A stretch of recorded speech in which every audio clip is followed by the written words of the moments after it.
Our Highline Voices, 106.5 KQWZ LPFM. Connecting Highline and our region. History, cultural heritage, art, performances, contemporary pop culture. We collect, preserve, and tell the stories of the Highline region and its people. We want to embrace our differences and similarities. We want to extend our mission outside the walls of the museum. Our Highline Voices, 106.5 KQWZ LPFM.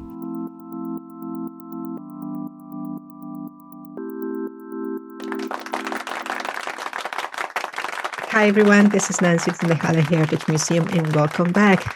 Tonight, as I always say, we got a really special guest. I'm always happy to introduce people and share people's stories, but I think that one of the powerful tools that we use here is that we let people share their own stories, and it is always a pleasure to bring someone so special.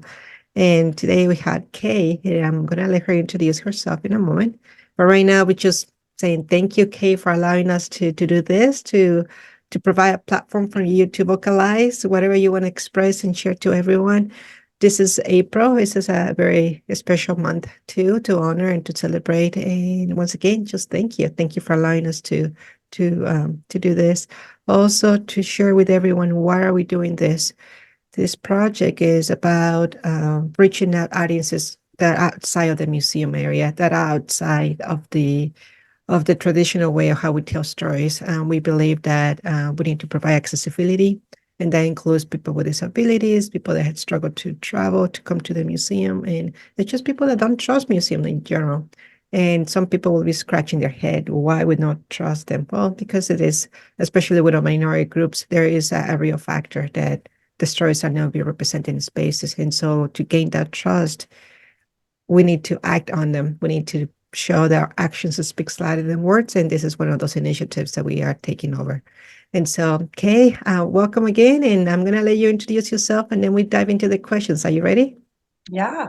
Okay, go for it. How about everybody? Thank you so much for having me. I'm so appreciative of Nancy and the museum for allowing me to come into this space and share with you guys this very, very special month, this Arab American Heritage Month that we are into now, April. My name, as Nancy said, is Kay, which is the first letter of my Arabic name. And my full name is actually Koloud Fawzi, Omar Aziz Tarapolsi. That's the name that I was born with, I was given. So we just kind of shortened it to that first letter. And so it's kind of a nickname, and it's kind of stuck. And basically, I'm a local activist and educator, and my background is in museum studies and art history. And I really wanted to carry that on when I had kids and wanted to make sure that my Arab heritage and culture was passed on to them.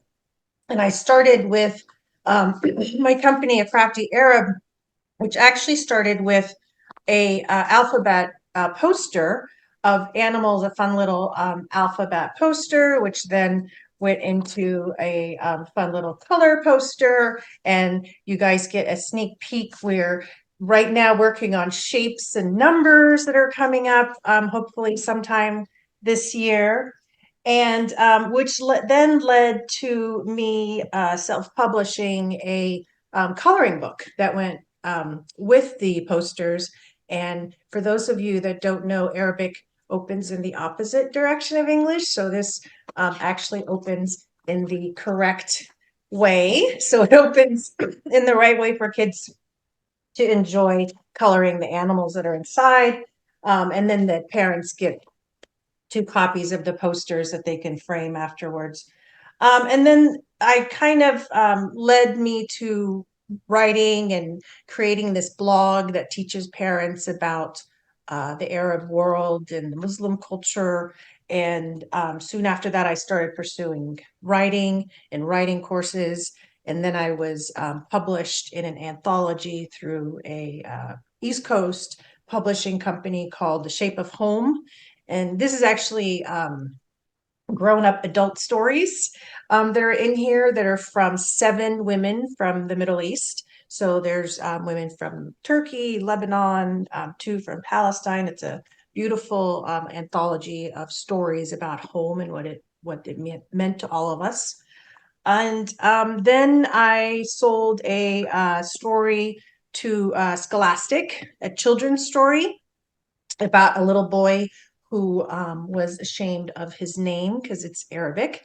So his grandfather takes him around and shows him all the Arabic that everybody speaks on a day-to-day basis. Because I don't know if you all know, but you all speak Arabic. Everyone speaks Arabic because there's so many Arabic words that are in the language that are in the English language. And it's really kind of exciting because I was able to have a little bit of Seattle in the book. So it's actually the Seattle Public Library, and they walk around Seattle as his grandfather is showing him all the Arabic.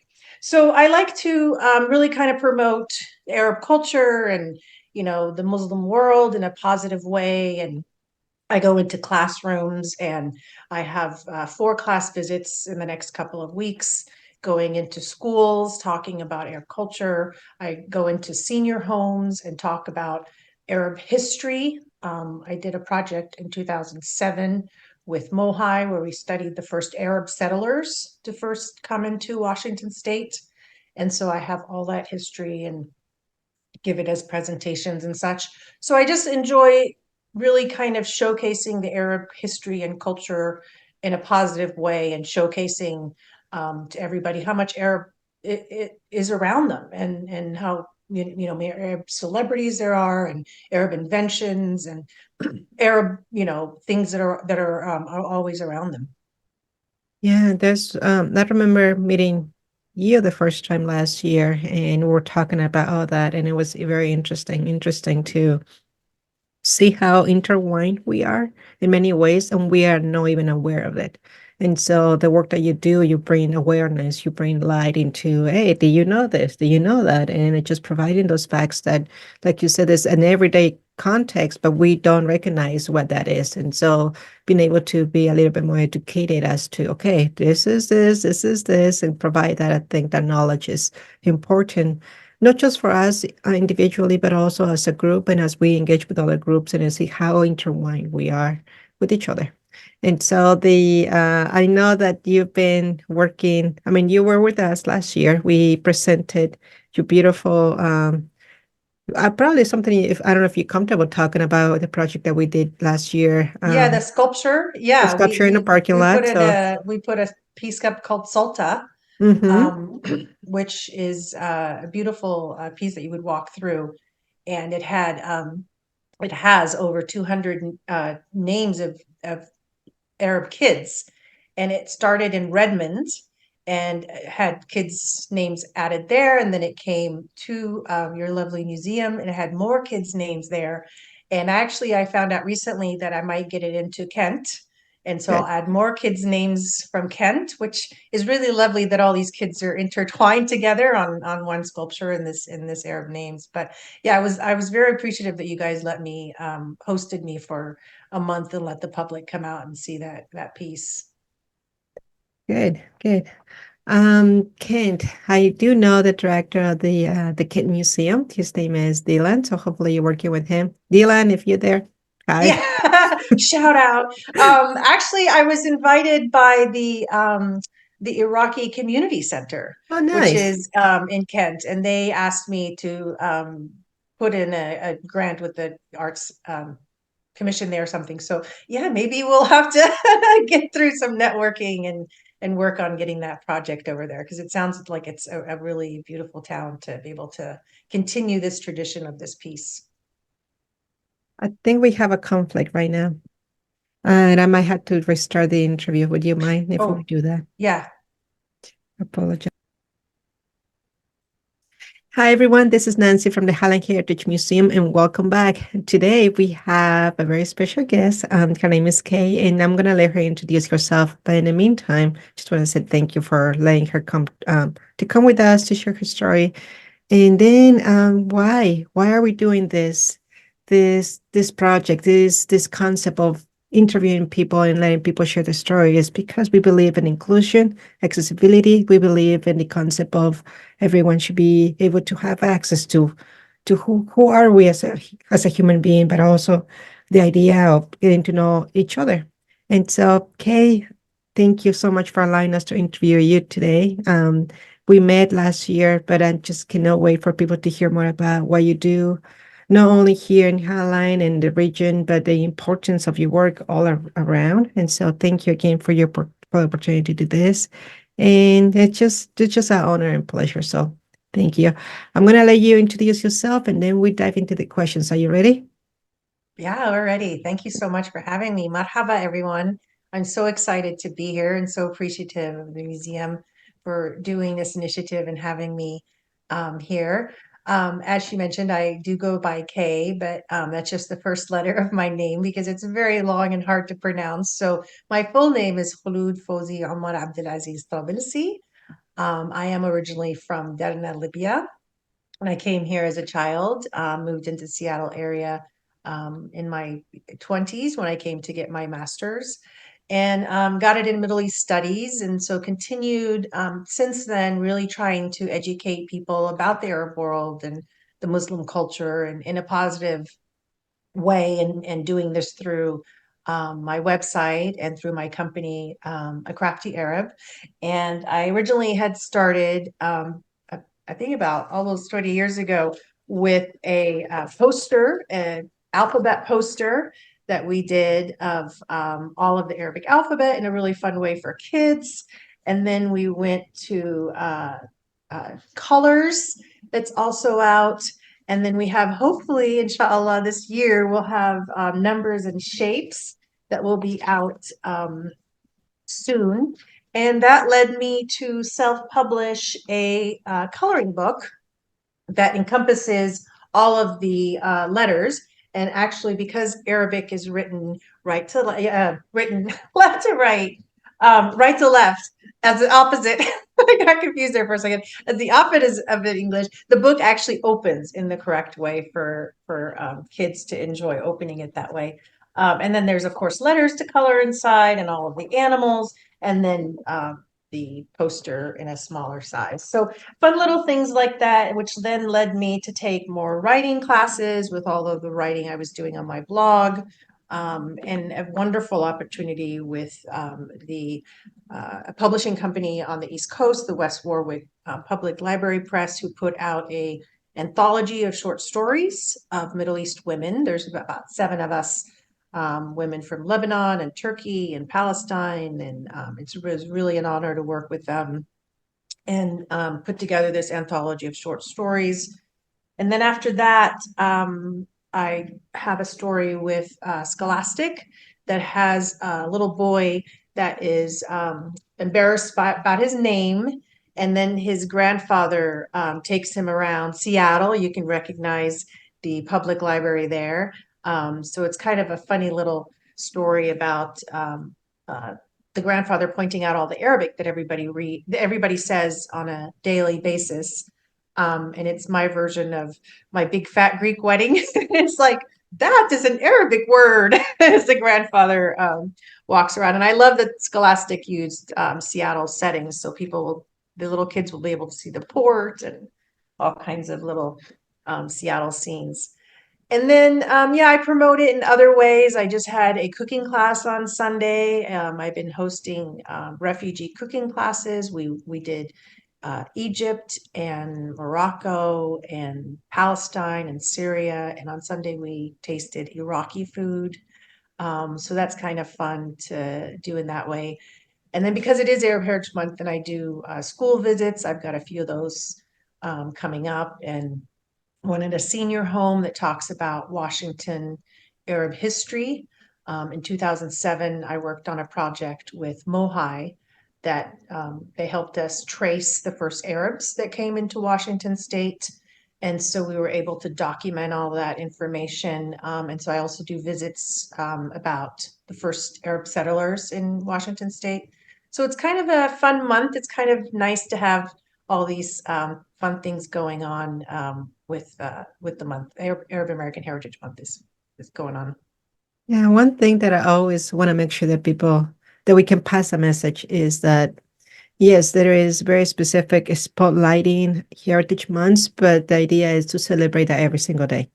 And so celebrate you every day, and your culture and your heritage is something basic and important. But yes, of all the years, it's like obviously like it's a birthday. Of all the days that we should be celebrating each other, there's one specific time on the year that we highlight that. And so April is that. And I know that when I met you last year, we were talking about the inventions and how the influence of the Arab cultures in America and here and every day. You mentioned earlier on the different words that we speak and how we are not aware of them. We are not aware of that influence and how much we intertwine with each other. We had the opportunity to present you your sculpture last year here at the parking lot, and I don't know if you want to talk a little bit more about that, about what that was. Yeah, that was really exciting. Thank you for hosting me. It was such an honor. I built the sculpt in Redmond for Redmond Lights, and it is a very large piece that you can actually walk through. That was inspired by a piece in a mosque, and on the outside of it, it held names of Arab Redmond kids written in Arabic. And then when it came to your lovely museum, we were able to add more children's names from your town. So now the kids in both towns are intertwined forever. And I'm hoping that it will visit various museums. I've been invited to have it maybe presented at Kent. We're looking down at that option. And hopefully in other places it'll get added more and more names. So yes, I'm doing a lot of other projects too in different ways of helping promote their culture. It's beautiful. It's beautiful to witness and see you how in many different ways, from cooking to children's books to passports to your posters to presentations and different engagements that you have with many museums, not just Mohai or not just us, but other ones that you have work with, and it's just a joy. It's a joy of seeing this beautiful, strong woman just in a gentle way introducing this just the influence and get to know each other a little bit better as a culture, as a community. Um, I know that we also the U network within the area is extensive when it comes to the Arab American community, and I'm just like I said, is you allowing us to pick a little bit into that window. Like, okay, what else is out there? And I cannot wait to, hopefully something that we can do frequently enough. 1 year maybe music, another year, you know, authors, and another year, it's just all these ideas that comes out of my head, and it's just idea of slowly, because it's an everyday thing. It's not just a one-time deal. It's everyday thing to be able to be more aware with each other. And so, would you like to share more about the other projects that you have worked with other museums? I know that maybe my memory is wrong. I know that you're working with the CRR Museum, right? Yes, I'm a docent at the Still Art Museum, and I'm hoping to work with them in the future. I'm hoping to have them host Arab Heritage American Month events. Exciting projects for me as far as that are coming up to help celebrate the rest of the month. This upcoming weekend, there is a fundraiser for Gaza that's happening at the Mercer Island Community Center that I'll be at, and that's kind of exciting to help bring the Arab community and others to help for with this very important cause of what's happening in Gaza. And then the weekend after, I'll be actually teaching a string art class, an Arab string art class. So people can sign up. You can go to on Facebook, A Crafty Arab, where actually also this month I'm sharing facts every single day about the Arab world. So people can go and learn about an Arab word or about an Arab invention or something about an Arab country. And there's facts going out every single day. But on the last Saturday, I have an example of the string art that we will be making. So people can sign up and make beautiful Arabesque designs or have their name in Arabic that they can put on this beautiful wood block and then have it on their shelf, or the Arab word for peace if they want to write salam and have it in front of their door. So I'm excited to be hosting that. So yeah, we'll work on a few more museums. You've been really the most welcoming, I have to say, of our community, of the Arab community, and we'll warm up all the other ones to be as honoring and celebratory of this month, inshallah soon. Yeah, I think there's little by little. It just Baby steps. We'll get there. Oh no, I do. I know. And gravity, you cannot prevent gravity. I mean, eventually everything comes down to Earth and like, hey, where are we? Who are we? And then it answers those questions as to how we're moving forward as a community. And then I do really believe that we have more things in common than differences. I do believe that we have the need to feel that we belong, to feel safe, to provide a space for our families to grow up healthy and strong and be inspired by the community. And for that to happen, we all need to kind of pinch in and make an effort together as a community and really think about what are the values and what inclusion is and what differences are. To me, my Mexican label is this small. I always say that it's just, I'm more than just my Mexican heritage. I'm a woman, my age, I got hearing aids, what kinds of things that makes me, which the same applies to everyone. Everyone has so much to offer. And it is beautiful that one of the many faces, one of the pieces of a beautiful mosaic is our heritage. And like for example, the mosaic that you got behind you, I noticed that right on top of your head, you have this design where it's circle, which is really close to the art that you presented on the street art. I don't know if it's based on the same. Yeah. Arab art is very much based on geometric design because in Islamic we're not allowed to draw figurative humans and animals. And so a lot of these mosaic designs that you have are actually based on very, very geometric lines and designs. And Arabs actually invented algebra. So looking at, where things go and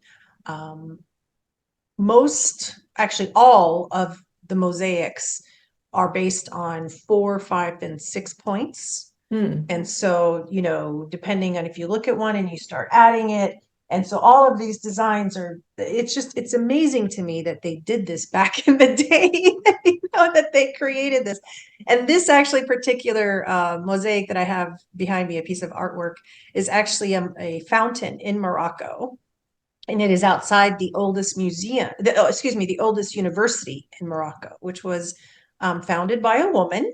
And is still in operation today. So this fountain is right outside of it. So it's kind of amazing to realize that not only is this a beautiful piece of artwork, but there's so much history attached to it, and geometric and science and math, and you can just look at it from so many different angles. The religion, the writing, the Arabic writing. So yeah, it's very fascinating when you start indulging and diving into it. I think that's what it is. It's like once you dive it into, okay, what this is, and then the questions and being curious. And then as you get curious, you kind of dig in into, oh, what else? And the more facts you find. When I was at a school many years ago in museum studies, I'm just going to provide a simple example, a pen. I got a pen, right? One of the exercises was, okay, tell us 50 questions on one object, in this case, a pen. And I was like, 50 questions. And sure enough, it was not only 50, it was way more than that. And why is that I can actually create a gallery based on just this object.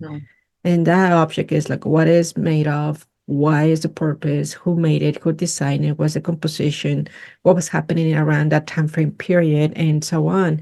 And so I can see that once you really dive it into the layers of everything that's around us, it's really complex. And then I think it's fascinating, like you said. And so now you got me curious about the geometrical shapes and how the design. So there's something new for me that I just learned that I did not capture it, or I did not acknowledge until just said now that you work with shapes, not necessarily with animals or humans. And it's just like, it's a very interesting a very interesting perspective. I have just thank you for that. That Well, is and it's another. fascinating also when you realize that when the Arabs do, when the Ottomans came, they were not very nice to a lot of people. So there was a lot of refugees. Sorry, my board. I'm going to put it in a secure location. There were a lot of refugees at that time, and the highest number of refugees that you'll find outside of the Arab world are actually in Brazil.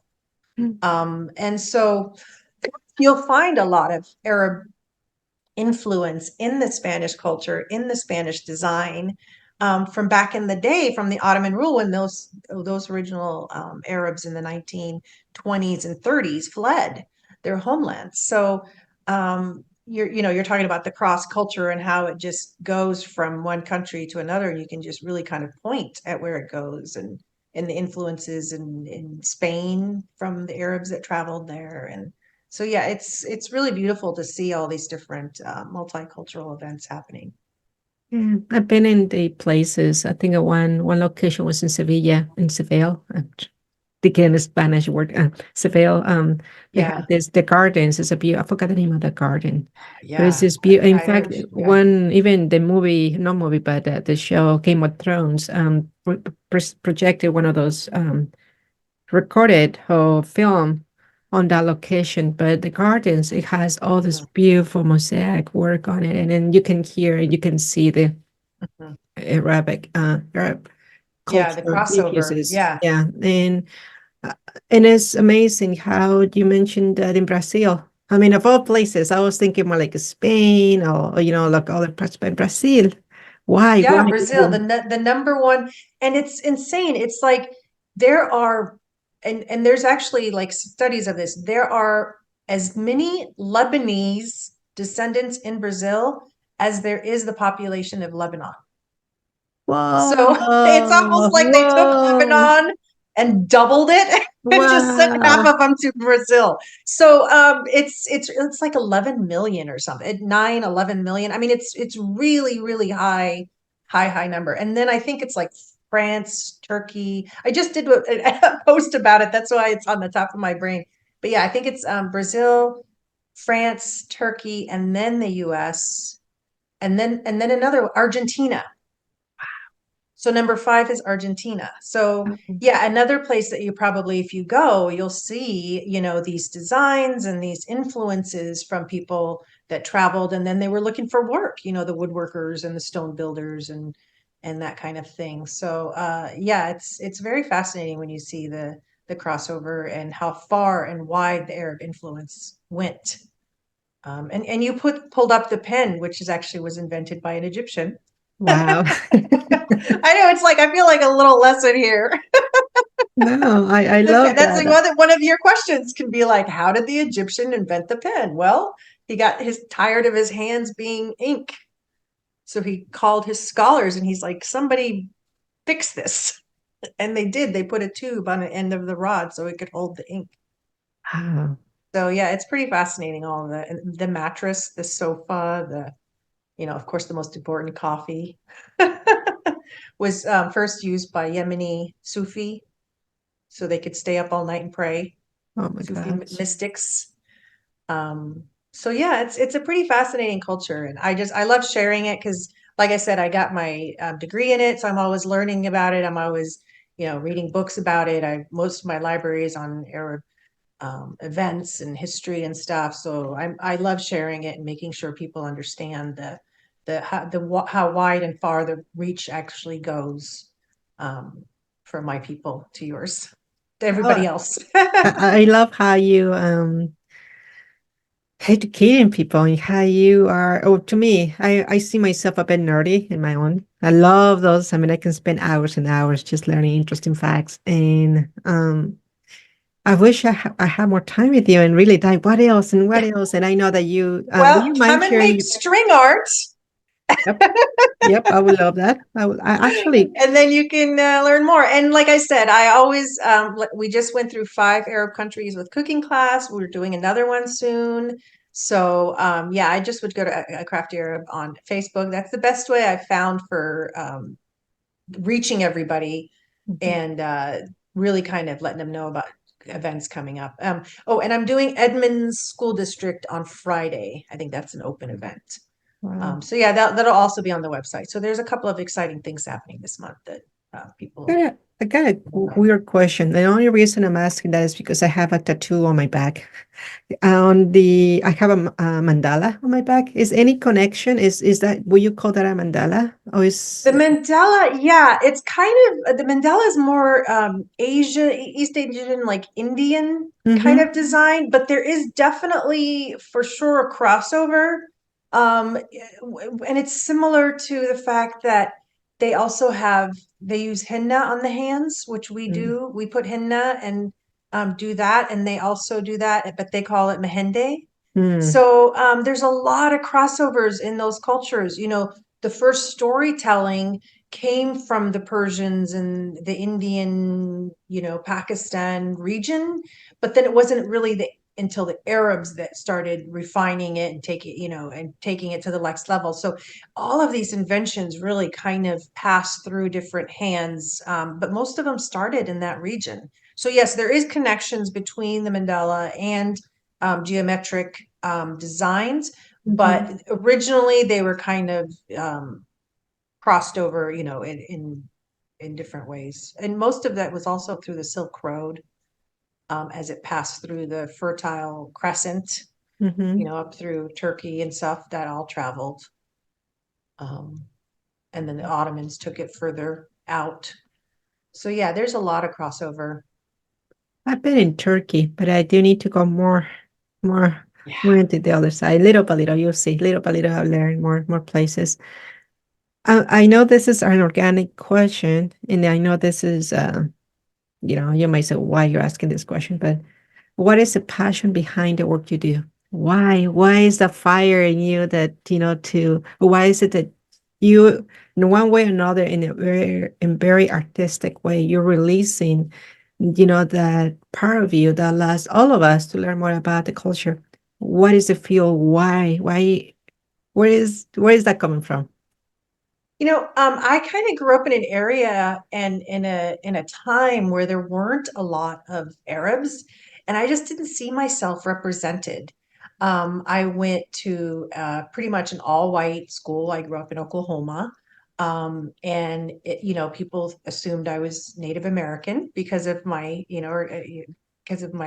dark skin. Never imagining ever that they would have an African in their midst. And so I just grew up not being seen and just not feeling like I was really welcomed and really very much an outsider looking in. I had some really great friends in high school and college that I connected with, but I never really felt like, I was really, part of the American culture when I was growing up. And so I really didn't want that to happen for my daughters. So I wanted to make sure that when they were young, I started this blog with them and we would do Arab crafts, we would do Ramadan crafts, we would do stuff like that. So I would tell them, and share with them, and we would do DIYs about the drawing out the country maps and stuff like that. So I could share it. It was kind of my release with my daughters. And then I realized I could share it with other people. And a crafty Arab, of course, grew and grew and grew, and, alhamdulillah, like, Ramadan, it gets like 12 million views because there's just so many crafts on it. Now it's like 8 years worth of crafts. There's 700 alone on just Ramadan. It's really very big resource. And I'm just doing it because I just didn't have it.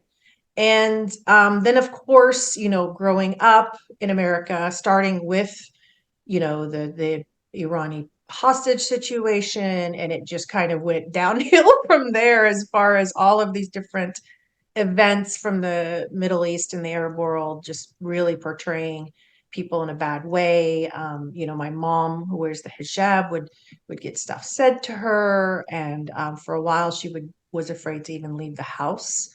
And so I just really wanted to combat that. I was like, she does have an accent, so when she talks, maybe people might not understand her as well, or even though she has a PhD, she's been here for a very long time. Her English is very good, but some people might look at her and see this little lady in a hijab and just start, raising their voice or doing automatic things. And I just wanted to combat that And I knew that because my English was very well and I could blend it a little bit better, that I could go into these spaces and really talk about how normal we are. You know, the fact that Selma Hayek is half Arab and Shakira is half Arab. And, you know, all these people, Casey Kasem was Arab. All these people that were living in America were really amongst everyone else. So I really then started using my voice a lot more after 9/11 and using it more as an educational resource and putting it out there that, you know, I'm available if people need to. I'm very, very, very fortunate that I received a RISE scholarship through TAT Lab, which is the Washington State Arts Commission. In fact, our conference is this weekend. So I'm going to be learning, you know, professionally how to really create professional curriculum to be able to go into classrooms and offer that resource. And that's really kind of what drives me, is just I want people to have a positive experience with an Arab and learn that we've been here a very, very long time. You know, in Washington State alone, we've been here since the 1870s, 1860s, you know, when we first started coming. So we were part of the first settlers. It's just the negative publicity that's out there that I'm just really trying to counter. And that negative publicity seems like affects all minority groups one way or another. There is that common ground that we all share that, it's always something ugly to look down at. And it's impressive how minority groups feels the same way in many different ways. But that's true. After 9/11, my husband, he is half Native American, half Scottish. And I remember the day of 9/11, we went to the supermarket that day and he looks Arab. And so when we were in place, they were attacking him. And it's like, whoa, but that was the very day of 9/11 and how the just fear just click in. And as you were sharing the people before, when you were sharing before about, the people were thinking that you were Native American. Well, it was the inverse. My husband is half Native American, but because of his looks, it was the opposite. And it's just how I mean, I look more Asian than Mexican, I think. But anyway, the just looks alone, how deceiving that is, and how people just use that as one way or another. Accent, as you can hear, everyone, I'm torturing everyone with my accent. So of course, it is not only my Spanish speaking, but also my hearing accent there, meaning like I'm 80% hard hearing, so obviously that affects the way I speak. But it is really interesting how people make assumptions and by the looks make all these different statements in their minds, and because of what is in their mind, it's just the action shows a hostility that it is painful and it's sad, because sometimes the hostility comes from a fear that doesn't have basis, doesn't have a foundation. If they really knew that there's nothing to be afraid of, if they really knew that there's none, we are not here to attack you or to hurt you or to be after you. If it's a way to communicate, hey, the fear and the anger that you feel you have no basis on. Granted, not everyone, we humans, all of us, including no matter how old you are, the gender or your ethnicity, all of us are humans. And we do present ourselves in many different ways, and we do have our own defense mechanisms. But when it comes to just superficially attacking a person based on looks, based on unfunded fears, that's a scary place to go, because the ones that they really get affected are the kids, are the ones that they don't know who they are. What is the cultural identity? What makes them them? And then they're trying to fit in. In some cases, they feel that they belong better in a gangs, or they belong better in denying their own heritage, or just looking around as like, no, I'm not there, but I'm this. And at the end of the day, it's an internal crisis, identity crisis that arises. And it just, one way or another, our cultural society absorbs that, because it's the anger, it's the resentment, it's the pain. And there's a lot of preventative things that we could have done on those kids that, they were good kids and then turn into this, something different, just because of the pressure and the different factors around them. I'm not saying that is a formula. I'm just saying that it's just an example, a side effect of a bigger issue. And so I am glad that you are providing tools to say, hey, wait a second, be proud of it. be proud of who you are. Be proud of this, and it's this proud, beautiful light. It's not just putting a dark light on it. It's bringing a beautiful, shining light on it and say, no, this is a good thing. You're just sharing, the mat and the beds and all the inventions that you're sharing. That, like, I would like to learn more. And I love that you had that book, the Scholastic book, sharing that concept. Don't be afraid of your name. Don't be afraid Yeah. of what makes you. And in the end of the day, our values, values to human beings, values in a family, values that we pass on from one generation to the next, and as a community too. And so I just love the work that you do. I really Yeah, and I respect think it's you. growing too. And I think more and more are becoming aware of it.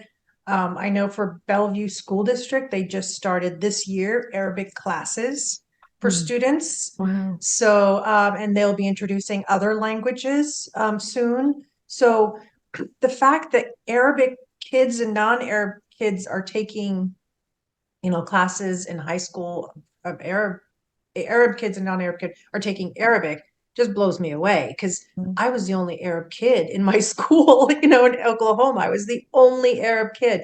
And so for my, generation's children to be able to have a resource to send their kids as high school students to learn Arabic is just so wonderful. And I'm hoping that more and more school districts will also open up to other languages and show these kids that it's okay to speak other languages. And it's actually fantastic if you do, because they find that brains that speak other languages are actually better, and more expanded.